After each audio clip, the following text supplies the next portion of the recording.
हे friends, good morning. स्वागत है आप सभी का रामायस पर। मेरा नेम है रचा। आज हम क्लास 7th की एनसीईआरटी का 6 चैप्टर देखने वाले हैं, जिसका नाम है नगर, व्यापारी और शिल्पीजन। इस चैप्टर के बारे में हम मध्ययुगीन नगरों के बारे में देखेंगे, व्यापारियों के बारे में देखेंगे और वहाँ के शिल्पों के बारे में देखेंगे। वहाँ का प्रशासनिक केंद्र किस प्रकार से हुआ करता था, एक वाणिज्यिक शहर किस प्रकार के हुआ करते थे, वहाँ लोग क्या कार्य करते थे, क्या उत्पादन करते थे, वो सारी चीज़ें आज के इस चैप्टर में हम देखेंगे। इस मैप में आप इमेजेस देख पा रहे हैं। ये वाणिज्यिक शहर जो थे, सूरत हो गया, मसूलीपट्टनम, हम्पी के बारे में, इन सभी के बारे में डिटेल से आगे जो है वो देखेंगे केस स्टडी में, चैप्टर में। अब हम आगे का जो सेशन है हमारा वो है प्रशासनिक केंद्र। देख लेते हैं प्रशासनिक केंद्र। तो चैप्टर 2 में हमने चोल वंश के बारे में पढ़ा था, तो थोड़ा सा इसमें जो कहानी जानेंगे वो वहीं की चोल राजाओं की जो कैपिटल हुआ करती थी तंजावुर, उसके बारे में हम देखेंगे। तो 1000 वर्ष पहले की जो चीज़ें थी, क्या उनमें कुछ चेंजेस आए हैं या नहीं आए हैं। जैसा कि आप लोगों को पता होगा, चैप्टर 2 में हमने बात की थी कि राजा राजराज जो थे उन्होंने चोल मंदिर का निर्माण करवाया था। साथ ही में चोल मंदिर में यहाँ पे हमें एक यहाँ के नगर वास्तुकार की बात आई है। नगर वास्तुकार कुंजर मल्लन राज पेरुथच्चन, इन्होंने इनकी वास्तुकला की लोग बहुत ज़्यादा प्रशंसा करते हैं। अब आप सोच रहे होंगे कि इनके बारे में, वास्तुकार के बारे में कैसे पता। तो सिंपल, जो हमारे पुराने मंदिर होते हैं उनके बारे में जो लोग हैं उन्हें तभी पता चलता है जब वहाँ पे जो राजाओं का नाम लिखवा दिया जाता था। खुशी खुशी में वहाँ के जो वास्तुकार थे उसने भी अपना दीवार पर नाम लिख दिया था, इसीलिए लोग जानते हैं। यहाँ अगर हम बात करें मंदिर के अलावा, जो तंजावुर है, यहाँ पे कई सारे राजाओं के महल बने हुए हैं, मंडप बने हुए हैं। मंडप जहाँ पे एक ऐसी प्लेस जहाँ पे राजा जो थे वो अपना दरबार लगाया करते थे। साथ ही में कुछ नगर हैं, शिविर वगैरह, यहीं से ही राजा जो थे जहाँ दरबार लगाते थे वहीं से अपने आसपास के लोगों को, अपनी प्रजाओं को आदेश देते थे कि किस प्रकार से कार्य करना है, किस प्रकार से प्रजा का संचालन किया जाएगा। तो सारी, अगर नगर बाज़ारों की बात करें तो नगर बाज़ारों में बहुत ज़्यादा हलचल रहती थी, क्योंकि यहाँ पे प्रजा रहती थी और प्रजा जो है वो, सिंपल सी बात है कि करोड़ों में रहती है। साथ ही नगरों में अनाज, मसाले और कपड़ों और आभूषणों की बिक्री होती थी। नगर में जो लोग रहते थे उनके लिए पीने का पानी कुआं और तालाबों से मिल जाता था। अगर हम अपने ट्रेडिशनल रिसोर्सेज की बात करें, आज के टाइम पे तो शहरों में पाइपलाइंस डाली जाती थी, लेकिन पुराने टाइम में अगर हम देखें तो गाँवों में आज भी हमें कुआं और तालाब मिल जाएंगे। साथ ही में तंजावुर के पास में ही एक नगर है उरैयूर। इसके सलिए बुनकर जो है, मंदिर में उत्सव होता है तो उसके लिए झंडियाँ बना रहे हैं, कपड़े बना रहे हैं। साथ ही बड़े वर्ग के लिए सूते के वस्त्र बनाए जा रहे हैं। अभिजात वर्ग यानी एक बड़ा वर्ग, जनसाधारण लोगों के लिए मोटे सूती के वस्त्र। तो यहाँ के लोग जो हैं अलग अलग कार्यों में लगे रहते हैं। लोगों के जो काम के जरिए होते हैं वो अलग अलग होते हैं। मंदिर, नगर और तीर्थ केंद्र देखते हैं। तो तंजावुर मंदिर जो था ये एक नगर का उदाहरण भी था, ऐसा माना जाता है। यहाँ पे हम देखते हैं कि मंदिर जो था नगर में था। नगर में ऐसा नहीं है कि मंदिर के आसपास सिर्फ भक्ति होती थी, ज़्यादा लोग नहीं रहते थे, किनारे नहीं था। ये एक्चुअल में जो मंदिर था, तंजावुर का जो मंदिर था वो बीच में था नगर में। यहाँ लोग भी रहते थे, लोग अपने कार्य भी करते थे, लोग अर्थव्यवस्था में यहाँ अपना योगदान देते थे। शासक, अलग अलग देवी देवता, लोगों की जो भक्ति थी वो, जैसे शासक वर्ग हुआ करते थे वो अलग अलग देवी देवताओं के प्रति अपनी भक्ति दिखाने के लिए अलग अलग प्रकार के मंदिर बनवाते थे।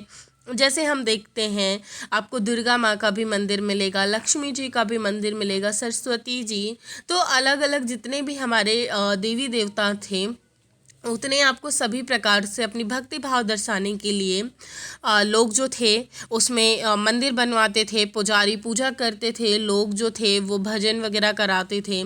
बहुत सारे यहाँ पे पर्व मनाए जाते हैं, इसीलिए तो इंडिया को विभिन्नताओं का देश कहा जाता है। यहाँ लोग अलग अलग जाति धर्म के लोग पाए जाते हैं।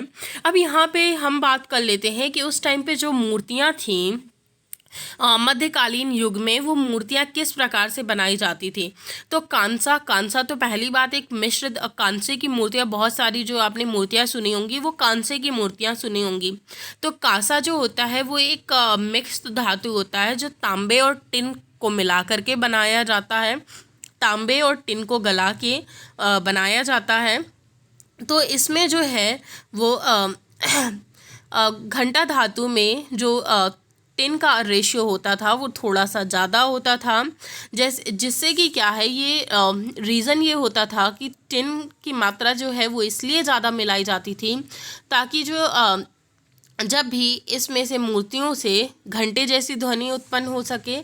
साथ ही में अब अगर चोला पीरियड की हम बात करें तो चोला टाइम में कांसे की मूर्तियां जो हैं, कांसे की मूर्तियां जो बनाई जाती थी, ये एग्ज़ाम में पूछा जा सकता है कि चोल कालीन में कांस्य की जो मूर्तियां थी वो किस उससे बनाई जाती थी तकनीक से। तो लुप्त लोम, बहुत सारे जो हमें स्टेट पीसीएस वगैरह में, ये जो MP PCS, Bihar PCS, UP PCS और भी अदर स्टेट्स के पीसीएस हो गए, इनमें हमें बहुत सारे क्वेश्चंस ऐसे लगते हैं कि ना जाने कहाँ से पूछे गए और बहुत ऐसा लगता है फैक्चुअल इन्फॉर्मेशन है। तो बहुत सारे क्वेश्चन जो है वो एनसीईआरटी से पूछे जाते हैं। अगर आप 6 to 10th की एनसीईआरटी अवॉइड भी कर देते हैं तो मैं ये नहीं कहती हूँ कि आप रीड करिए, लेकिन मेरा मानना ये है कि आपको एक बार समरी देख लेनी चाहिए। उसकी आधे घंटे की समरी होती है, 15 से 20 मिनट की किसी चैप्टर की समरी होती है।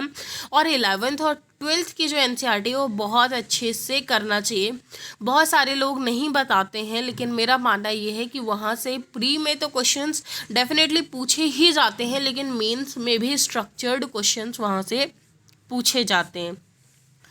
तो सर्वप्रथम जो मूर्ति इस विधि से, लुप्तलोम विधि से बनाई गई थी, वो एक मोम की एक प्रतिमा बनाई गई थी। इसे क्या किया जाता था, इसे चिकनी मिट्टी से पूरी तरीके से मूर्ति जो है, मूर्ति बनाई जाती थी पहले, फिर उसे चिकनी मिट्टी से पूरा पोत दिया जाता था। जैसे ये मान लीजिए, इसे इसके ऊपर पूरा पोत दिया जाए, इस मूर्ति के ऊपर जब ये पूरी तरीके से सूख जाती थी तो फिर इसे मूर्ति को गर्म किया जाता था और उसे थोड़ा थोड़ा जो मिट्टी हुआ करती थी वो, उसमें जो भी मोम हुआ करता था, छोटा सा छेद बना दिया जाता था। तो उसी छेद के रास्ते से जो भी मोम होता था वो पिघल कर बाहर आ जाता था। फिर उसे चिकनी मिट्टी के जो खाले सांचे हुआ करते थे, तो उसी छेद के रास्ते से जो पिघली हुई धातु हुआ करती थी वो भर दी जाती थी। और जब वो धातु जो थी वो ठंडी हो जाती थी तो वो काफ़ी ज़्यादा मजबूत हो जाती थी, ठोस हो जाती थी। तो इस टाइप से फिर उसमें कलर वगैरह करके प्रतिमा को चमका दिया जाता था, क्योंकि मिट्टी वगैरह जो है वो इतनी ज़्यादा चमकी नहीं होती थी। ये जो मूर्ति है ये कांस की मूर्ति है, जिसमें कृष्ण को नाग राक्षस कालिया जो है उन्हें काबू करते हुए दिखाया गया है। अगर आपने कृष्ण लीला देखी हो पहले दूरदर्शन वगैरह पे या और भी चैनल्स पे आता था, तो उसमें ये स्टोरी जो है दिखाई गई है। और कृष्णा जी का पूरा नौटीपन जो बचपन का था वो किस तरीके से कार्य करते थे सारा, तो वो उसमें सीरियल्स में ये चीज़ें जो हैं वो बड़े अच्छे से दिखाई गई हैं। हाँ, ये चीज़ें होती हैं कि उसमें लोगों को अट्रैक्ट करने के लिए कुछ एक्स्ट्रा इनपुट्स जो हैं वो अपनी तरफ से डाल दिए जाते हैं। और फिर हिस्ट्री में भी अगर हम देखते हैं, एक कोर हिस्ट्री है और एक माइथोलॉजीज है। तो आगे जब हम पढ़ेंगे तो उसमें दोनों चीज़ों को देखेंगे कि क्या क्या माइथोलॉजीज हैं और सारी चीज़ें। अभी हम इसमें कंटिन्यू करते हैं। तो मंदिर के जो लोग हुआ करते थे वो मंदिर के धन को व्यापारी और साहूकारी में लगाते थे। जो मंदिर में धन आता था, मतलब जो तीर्थयात्री वगैरह आते थे, तो यहाँ पे वो लोग अपने उसमें लगाते थे। साथ ही में मंदिरों में अगर हम देखें, अनेक प्रकार के मंदिर पाए जाते हैं, जैसे कि मध्य प्रदेश का भिल्ल स्वामिन, भीलसा या फिर विदिशा और गुजरात में सोमनाथ मंदिर मिलता है। साथ ही में कुछ और मंदिर जैसे तमिलनाडु में कांचीपुरम तथा मदुरई और आंध्र प्रदेश में तिरुपति मंदिर है। तो ये बहुत सारे मंदिर हैं जो इंडिया में बहुत ज़्यादा फेमस है।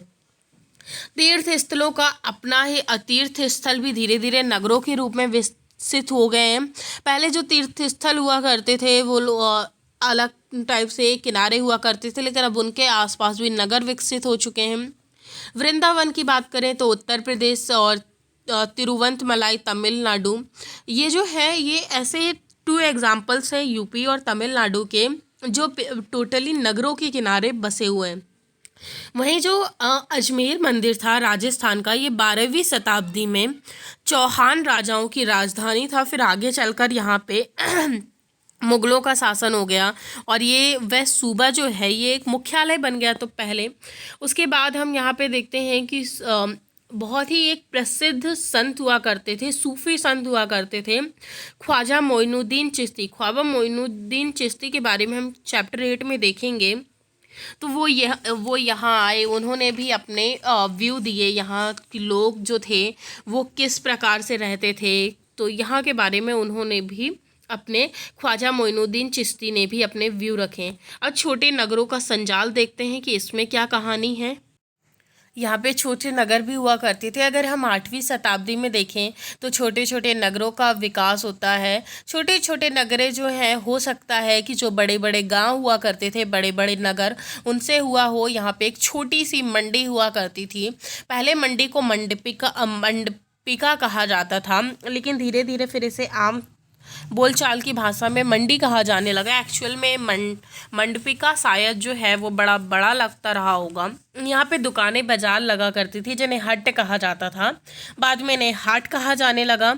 इसके अलावा अलग अलग कारीगर शिल्पियों जैसे कुम्हार, लोइयों, शक्कर बनाने वालों, यानी जितने भी प्रकार के लोग जो थे उनके अलग अलग व्यापार वो सब बेचे जाते थे। साथ ही में दूर दराज से लोग जो थे यहाँ पे सामान बेचने आते थे, व्यापारी आते थे, घूमने आते थे, जैसे कि घोड़े, नमक, कपूर, केसर, पान सुपारी और काली मिर्च जैसे मसाले जो थे यहाँ पे लोग जो हुआ करते थे वो बेचने आते थे। साथ ही में इस टाइप से ये इमेज आप देख पा रहे हैं, ये ऐसे नगर की इमेजेस है। यहाँ पे लोग जो हैं साइड्स में दुकानें लगी होती थी यहाँ पे इस टाइप से। यहाँ पे काफ़ी सारा स्पेस है। आज भी जैसे आप मंडियों वगैरह में देखेंगे तो साइड्स में दुकानें लगी होती हैं, बीच में स्पेस होता है काफ़ी सारा, जहाँ से लोग जो हैं वो सामान खरीद वगैरह सकें। साथ ही में यहाँ पे अच्छे से इनका रख रखाव भी किया जाता था। तो ये यहाँ पे बाज़ारों पे कर लगाए जाते थे, अलग अलग चीज़ों पे कर लगाए जाते थे। जैसे हमें ये राजस्थान से 10वीं शताब्दी का एक अभिलेख मिला था जिसमें जो जो शुल्क लगाए जाते थे वो शुल्क बताए गए। शक्कर, गुड़ पर लगाए जाते थे, रंग, धागा, नारियल, यानी जो डेली यूज़ की चीज़ें हैं जो लोग यूज़ में लाते हैं उन्हें जो लोग बेचते थे तो उन पर टैक्सेस लगाए जाते थे। बड़े और छोटे व्यापारी भी हुआ करते थे। जैसे व्यापारी जो थे वो कई प्रकार के हुआ करते थे, जैसे उसमें बंजारे भी शामिल थे। और उस समय पे कई व्यापारी हुआ करते थे। घोड़ों के जो व्यापारी हुआ करते थे ज़्यादातर वो अपने संघ बना लिया करते थे। उस संघ में काफ़ी सारे लोग शामिल होते थे। उनका एक मुखिया होता था जो उन्हें आगे के लिए बताता था कि क्या करना है, यानी आप कह सकते हैं कि उन सभी का लीडर हुआ करता था। साथ ही में वो मुखिया उनकी ओर से जो भी लोग होते थे, इच्छुक योद्धा वगैरह ही उस समय पे घोड़े खरीदते थे तो उनसे बातचीत करता था। अब देखिए ये लोग संघ बना के इसलिए रहते थे क्योंकि इन्हें जंगलों से होकर गुजरना होता था। तो अब ये अगर अकेले जंगलों से होकर गुजरेंगे तो उस समय पे डाकू वगैरह भी रहते थे। अब वो डाकू वगैरह इनके घोड़े वगैरह छीनने का इन्हें डर रहता था। तो इसीलिए ज़्यादातर ये लोग संघ में चलते थे कि कोई इन पर आक्रमण ना कर सके। अब मान लीजिए कि कोई एक घोड़ा जो है वो 20,000 25,000 में बिकता था। अब ये सिर्फ मैं ऐसे ही मान लीजिए बता रही हूँ, मुझे एग्जैक्ट रेट नहीं पता है। तो अब उस समय पे कोई जंगल से गुजरा तो अच्छे खासे डाकू वगैरह ने या राजाओं के ही लोगों ने ज़बरदस्ती डरा धमका के उस घोड़े को छुड़ा लिया या फिर लूट लिया। तो इस टाइप से लोग जो थे वो संघ बना के चलते थे। 8वीं शताब्दी में भी, परवर्ती काल में भी, जब 8वीं शताब्दी का जो टाइम पीरियड आया उसमें भी लोग जो थे वो संघ बना के चलते थे। और उस टाइम पे जो हमें सबसे फेमस नाम देखने को मिलता है वो मिलता है मणिग्रामम और नाना देसी। तो ये लोग दूर दूर तक दक्षिण पूर्व एशिया और चीन के साथ दूर दूर तक व्यापार करते थे। साथ ही में इसमें के अलावा कुछ और भी मारवाड़ी, ओसवाल और चेट्टियार जैसे समुदाय भी हमें देखने को मिलते हैं। और आज के टाइम पे मारवाड़ी लोग और इनकी गुजराती लोगों की अगर हम बात करें तो इन पर ये शक तो इनके व्यापारी होने पर तो बिल्कुल भी शक नहीं किया जा सकता है। सभी लोग जो हैं वो जानते ही हैं, गुजराती व्यापारियों, हिंदू बनिया और मुस्लिम बोहरा, ये जैसे समुदाय जो थे आज के प्रेजेंट टाइम में भी इनके बारे में अगर हम देखें तो ये काफ़ी ज़्यादा फेमस है। दूर दूर तक लाल सागर के बंदरगाहों, साथ ही में फारस की खाड़ी, पूर्वी अफ्रीका, दक्षिण पूर्व एशिया और चीन में भी व्यापार करते थे। यहाँ पे ये लोग ज़्यादातर अगर हम देखें तो एशिया और चीन से मसाले, टिन, मिट्टी के नीले बर्तन और चांदी वगैरह लाते थे और बेचते थे। पश्चिमी तट में अगर नगरों में हम अरबी, फारसी, चीनी, यहूदी, सीरियाई और ईसाई लोग पश्चिमी तट पर बसे हुए थे। तो यहाँ से लोग जो है वो व्यापारी वगैरह हुआ करते थे। साथ ही में यहाँ पे के जो लोग थे इन्हें व्यापार से बहुत ही ज़्यादा फ़ायदा मिलता था। उष्णकटिबंधीय जलवायु में जो मसाले उगाए जाते थे मेनली उसमें काली मिर्च था, दालचीनी था, जायफल था, सोंठ था। तो यहाँ के लोग जो थे वो लाते थे और ख़रीदते थे। उसके बाद काबुल के बारे में थोड़ी सी इन्फॉर्मेशन दी गई है। यहाँ पे काबुल के बारे में देखते हैं मेनली क्या इन्फॉर्मेशन मिलती है। तो काबुल देखें कि काबुल और कांधार का जो एरिया था वो राजनीतिक और वाणिज्यिक केंद्रों के लिए काफ़ी ज़्यादा प्रसिद्ध था। साथ ही इसमें देखें कि सबसे ज़्यादा यहाँ के जो कांधार के प्रसिद्ध थे चीज़ें थी वो रेशम मार्ग से जुड़े हुए थे। यहाँ पे घोड़ों का व्यापार बहुत ज़्यादा मात्रा में हुआ करता था। साथ ही 17वीं शताब्दी तक आते आते हीरो का एक सौदागर हुआ जो बेप्टिस्टे टैवर्नियर, उसने ये अनुमान लगाया था कि काबुल में लगभग हर साल 30,000 रुपयों तक का घोड़े का व्यापार होता था। ये जनाब आज के 30,000 नहीं है, ये उस टाइम के 30,000 है जहाँ 100 रुपये तक में मान के चलिए कि 10 तोले सोना मिल जाता था। तो ये उस टाइम के 30,000 हैं। तो आप अनुमान लगा सकते हैं कि इनकी मात्रा जो है वो कितनी ज़्यादा रही होगी। काबुल से मेवे, खजूर, गलीचे, रेशमी कपड़े और ताज़े फल ऊँटों में लाद कर लाए जाते थे और फिर अलग अलग जगहों पर इन्हें बेचे जाते थे। साथ ही में इसके अलावा यहाँ पर गुलाम भी बिक्री के लिए लाए जाते थे, गुलामों को भी बेचा जाता था। ये जो आप इमेज देख पा रहे हैं ये पीतल की मोमबत्ती है जिसमें थोड़ी सी काले रंग से पेंट किया गया है। नगरों में शिल्प देख लेते हैं कि किस प्रकार से था। तो बीदर के शिल्पकार जो है तांबे और चांदी में जड़ाई का कार्य करते थे। तांबा और चांदी जो हुआ करता था उसमें कुछ एक्स्ट्रा मोती वगैरह लगा देना, इमेजेस बना देना, तो उस टाइप से यहाँ कार्य किया करते थे। और यहाँ का जो शिल्प सबसे ज़्यादा प्रसिद्ध है उसे बीदरी नाम दिया गया है। पांचाल में अगर हम देखें यानी अर्थात विश्वकर्मा समुदाय जो हुआ करता था जिसमें सुनार, कसेरे, लोहार, राजमिस्त्री और बढ़ई लोग शामिल थे। यहाँ पे ये सारे कार्य जो है ये मंदिरों के निर्माणों के लिए काफ़ी ज़्यादा आवश्यक भी हुआ करता था। साथ ही में जो राजा लोग थे बड़े बड़े जो भवन बनवाते थे, तालाब और जलाशय का निर्माण इसमें भी काफ़ी ज़्यादा, क्योंकि पुराने टाइम में भी आप देखिए कि उनके बाथिंग टब हुआ करते थे और नक्काशी और जो कारीगरी थी ना वो आज के टाइम पे तो इतनी ज़्यादा हमें देखने को नहीं मिलती है, लेकिन एंशियंट टाइम पर हम देखते हैं कि साथ ही में वस्त्र निर्माण से रिलेटेड भी कार्य किए जाते थे, जैसे कपास को साफ करना, काटना, फिर उसे रंगना और फिर उसके कपड़े बनाना। तो जो भी हमें कॉटन के और साथ ही में ये शॉल की एक बॉर्डर दी गई है, आप देखिए कि कितनी सुंदर डिज़ाइन है ये उस टाइम पे, और ये हाथ से बनाई गई चित्रकारी थी। तो आज के टाइम पे भी हैंडमेड चीज़ें मिलती हैं, लेकिन अगर आप मशीन से बनी हुई चीज़ों और हैंडमेड में देखेंगे तो मशीन से बनी हुई चीज़ें हाँ हमें कह सकते हैं कि अट्रैक्टिव लगती हैं, लेकिन जो हाथ से बनाई गई है चीज़ें होती हैं उनका देखिए रेट भी ज़्यादा होता है। उसके अलावा उनमें बहुत ही फाइन आर्ट देखने को मिलता है। शहरों के बदलते हुए भाग्य देख लेते हैं कि शहरों के बदलते हुए भाग्य क्या हैं। तो शहरों के बारे में बात करें तो अहमदाबाद गुजरात जैसे बड़े नगर केंद्रों में, व्यापारिक केंद्रों में विकसित हो गए। तंजावुर पहले एक छोटा सा जो नगर हुआ करता था, अब उसका जो विस्तार था वो काफ़ी बढ़ चुका था। साथ ही में इसी में पश्चिम बंगाल में भागीरथी नदी के तट पर मुर्शिदाबाद था। मुर्शिदाबाद आप लोगों ने नाम सुना होगा, रेशमी वस्त्रों के लिए मुख्य केंद्र के रूप में उभरा। साथ ही में 1704 में बंगाल की राजधानी ये बन जाता है मुर्शिदाबाद, और इसी शताब्दी के दौरान उसका सितारा जो था वो डूब गया। मतलब ये है कि क्योंकि वहाँ के जो बुनकर थे वो इंग्लैंड की मिलों से बनकर आए, सस्ते कपड़ों की प्रतियोगिता में टिक ना सके। ये कहानी ये तब की है जब इंडिया में ब्रिटिशर्स आते हैं और इंडिया का उद्योग जो था वो बिल्कुल नीचे, पहले के टाइम पीरियड में अगर हम देखें तो उसका रेशो इस टाइप से हुआ करता था। लेकिन जैसे ही ब्रिटिशर्स आए और उन्होंने अपना उद्योग चालू किया जो वहाँ से बनकर आते थे, तो ये पूरा इस तरीके से पूरा ये जो ग्राफ था वो नीचे गर्त पर जाता गया। यहाँ इंडिया के जो प्रतियोगी थे वो पूरे तरीके से ख़त्म होने लगे, क्योंकि यहाँ के जो लोग थे वो हाथों से बनाते थे सारी चीज़ें, और वहाँ से जो मशीनों में बनकर चीज़ें आने लगीं तो वो काफ़ी ज़्यादा सस्ती हुआ करती थी।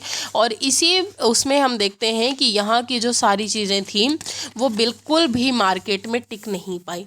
अब हम हम्पी, मसूलीपट्टनम और सूरत के बारे में थोड़ी चीज़ें नज़दीक से देखेंगे जो स्टार्टिंग में हमने मैप में देखी थी। ये हम्पी की टूटी हुई दीवार का बुर्ज का एक दृश्य है। हम्पी की जो दीवार थी वो थोड़ी थोड़ी टूट गई, तो बुर्ज का इस टाइप का ये दृश्य आज हमें देखने को मिलता है।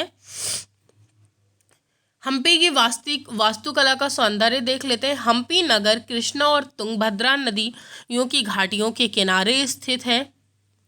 ये नगर जो है 1336 में विजयनगर साम्राज्य के केंद्र पर स्थित था। यहाँ अगर हम देखें तो हम्पी के बारे में तो काफ़ी यहाँ के खंडहर आज भी हमें देखने को मिलते हैं, क्योंकि काफ़ी पुराने किले वगैरह का निर्माण करवाया गया था। तो आज काफ़ी ज़्यादा खंडहर बन चुके हैं। गारे चूने जैसे किसी को भी जोड़ने यहाँ पे जो आज के टाइम पे जैसे घरों का जब निर्माण किया जाता है तो रेता वगैरह, सीमेंट, काफ़ी सारी चीज़ें इस्तेमाल की जाती हैं। तो उस टाइप इन्हें जोड़ने के लिए मसालों का प्रयोग जो था वो नहीं किया गया था। इन्हें आपस में फंसा कर ये गूथा टाइप गया था। ना जाने अभी आर्ट जो था वो किस टाइप से रहा होगा। लेकिन यहाँ पे अगर हम देखें तो इसकी जो वास्तुकला है वो एक अलग ही प्रकार की है। यहाँ हमें शाही भवनों में मेहराब और गुंबद हुआ करते थे, स्तंभों वाले अलग अलग बड़े बड़े कक्ष हुआ करते थे, मूर्तियों को रखने के लिए अलग प्रकार की जगह बनाई गई थी। साथ ही में कमल और टोंडो जो होता है उस टाइप के शेप देकर मूर्ति कलाएं बनाई गई थी। तो यहाँ पे अगर हम्पी की अगर हम बात करें तो हम्पी जो था ये वाणिज्यिक और सांस्कृतिक केंद्र दोनों था। हम्पी उस टाइम पे बाज़ारों में मूरों, यानी मूरों का मतलब ये है कि मुस्लिम सौदागर जो हुआ करते थे, तो मुस्लिम सौदागरों का सामूहिक रूप से जो नाम दे दिया गया है वो दे दिया गया है। उसके अलावा देखें कि चेट्टियों और पुर्तगालियों, साथ ही में यूरोपीय लोग भी यहाँ पर आके धीरे धीरे यहाँ पे आके बसने लगे। मंदिर की अगर सांस्कृतिक गतिविधियों में देखते हैं तो देवदासियाँ, विरूपाक्ष यानी शिव मंदिर में देवदासियाँ भी रहती थी। और देवदासियाँ, आई होप आपको पता होगा, मैंने एक आध बार बताया भी है कि देवदासियाँ क्या होती थीं। साथ ही में यहाँ पे अलग अलग पर्व मनाए जाते थे। महानवमी पर्व मनाया जाता था जो आज भी दक्षिण में नवरात्रि पर्व कहलाता है। हम देखते हैं कि नवरात्रि पूरे 9 दिन का होता है और कितनी ज़्यादा धूमधाम से यहाँ पे मनाया जाता है। महानवमी भी होता है, तो ये अलग अलग प्रकार की चीज़ें। साथ ही में अतिथि जो आते थे उनका स्वागत सत्कार बहुत अच्छे से किया जाता था, उनके लिए नजराने वगैरह दिए जाते थे, अलग अलग चीज़ें। साथ ही में 1565 में दक्कनी सुल्तानों गोलकुंडा, बीजापुर, अहमदनगर, बरार और बीदर के शासकों के बाद, इनके हाथों से जो विजयनगर के शासक थे उनकी पराजय के बाद हम्पी जो था वो एक तरीके से हम ये कह सकते हैं कि हम्पी का विनाश हो गया। उसके बाद देखते हैं सूरत पश्चिम का प्रवेश द्वार। अब सूरत के बारे में देख लेते हैं। वाणिज्यिक केंद्र क्या होते हैं? वाणिज्यिक केंद्र वो स्थान होते हैं जहाँ पे अलग अलग उत्पादन केंद्रों से आने वाला माल या तो खरीदा जाता है या फिर बेचा जाता है। ठीक है, चलिए सूरत पश्चिम का प्रवेश द्वार देख लेते हैं। सूरत के बारे में अगर हम बात करें तो मुगल काल में कैम्बे, जो आज की खंबात की खाड़ी है, उसके कुछ टाइम बाद अहमदाबाद के साथ साथ गुजरात में पश्चिम व्यापार का काफ़ी बड़ा वाणिज्यिक केंद्र बन गया। सूरत अगर हम देखें तो ओरमुझ की खाड़ी से होकर पश्चिम एशिया के साथ साथ ये व्यापार का एक काफ़ी बड़ा केंद्र बन गया है। सूरत को मक्का का प्रस्थान द्वार भी कहा जाता है, ये चीज़ आप याद रखिएगा, ये इम्पॉर्टेंट है। अब ये सूरत को मक्का का प्रस्थान द्वार इसलिए कहा जाता है क्योंकि बहुत सारे हज यात्री जो हैं जहाज़ से यहीं से रवाना होते हैं हज के लिए, तो इसलिए इसे मक्का का प्रस्थान द्वार कहा जाता है। तो अगर यहाँ पे देखें अलग अलग सूरत में अलग अलग जाति अलग अलग धर्म के लोग रहते थे। 17वीं शताब्दी में यहाँ पर पुर्तगाली आए, डच आए और अंग्रेज आए। इन्होंने अपने अंग्रेज़ों ने, डचों ने, पुर्तगालियों ने अपने कारखाने, माल गोदाम वो किए। साथ ही में अंग्रेज इतिहासकार ओविंगटन ने 1689 में सूरत बंदरगाह का वर्णन किया था और लिखा था किसी भी एक वक्त पर भिन्न भिन्न देशों के औसतन 100 जहाज एक बंदरगाह पर लंगर डाले खड़े देखे जा सकते। इसका मतलब क्या है कि यहाँ पे देखिए जो लोग थे वो अलग अलग जाति अलग अलग धर्म के लोग रहते थे, लोग व्यापार करते थे, लोगों का आना जाना रहता था, तो सभी एक ही जहाज पर बैठकर खाना बनाते थे और बैठकर खाते थे, इसलिए इन्होंने ऐसा किया, ऐसा लिखा है। सूरत में बहुत सारी दुकानें आज भी हैं जो सूती कपड़ा, थोक और फुटकर कीमतों पर बेचती थीं, आज भी हमें देखने को। सूरत के वस्त्र जो हैं गोटा किनारियाँ यानी जरी के लिए बहुत ही ज़्यादा फेमस हैं और इनके लिए पश्चिम एशिया, अफ्रीका और यूरोप में बहुत सारे मार्केट्स हम आज भी देखते हैं कि उपलब्ध हैं। साथ ही में सूरत में जो काठियावाड़ी सेठ और बड़े बड़े महाजन और बड़ी बड़ी साहूकारी कंपनियां थीं, यहाँ पे अगर हम देखते हैं कि सूरत से हुंडी जारी की जाती थी जो दूर दूर तक मिस्र में काहिरा, इराक और बसरा जैसे और बेल्जियम में एंटवर्प के बाज़ारों में मान्यता प्राप्त होती थी। अब ये हुंडिया है क्या आखिर? हुंडिया एक प्रकार का पेपर टाइप होता था जिसमें एक्चुअली में लोग जो थे वो उस टाइम पे चोरी वगैरह, माल वगैरह चोरी होने का या लूट पाट होने का डर रहता था लोगों का। जैसे आज के टाइम पीरियड पे भी लोग जो हैं 1,00,000-2,00,000 रुपए जो हैं जनरली लेके नहीं चलते हैं, एटीएम कार्ड लेके चलते हैं, जहाँ ज़रूरत होती है वो निकाल लेते हैं। अब उस टाइम पे एटीएम की व्यवस्था तो थी नहीं, तो लोग क्या करते थे, हुंडी लोग एक जगह हुआ करती थी, वहाँ पे जाके अपने पैसे जमा कर देते थे और उन्हें लिखित में एक पेपर मिल जाता था और वो ये जगहों पर जाके मिस्र में जैसे काहिरा हो गया, इराक में बसरा और बेल्जियम में एंटवर्प, यहाँ के बाज़ारों में गए, उन्होंने वो पेपर दिया और उन्हें पैसे मिल गए। तो ये हुंडी हुआ करती थी। तो अक्सर उस टाइम पे लोग जो हुआ करते थे वो हुंडी लेकर चलते थे।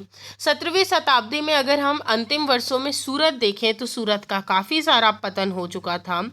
अब इसके कारण काफ़ी सारे थे। मुग़ल साम्राज्य के पतन का कारण था यहाँ से, जैसे हम देखें कि पतन प्रारंभ हो चुका था।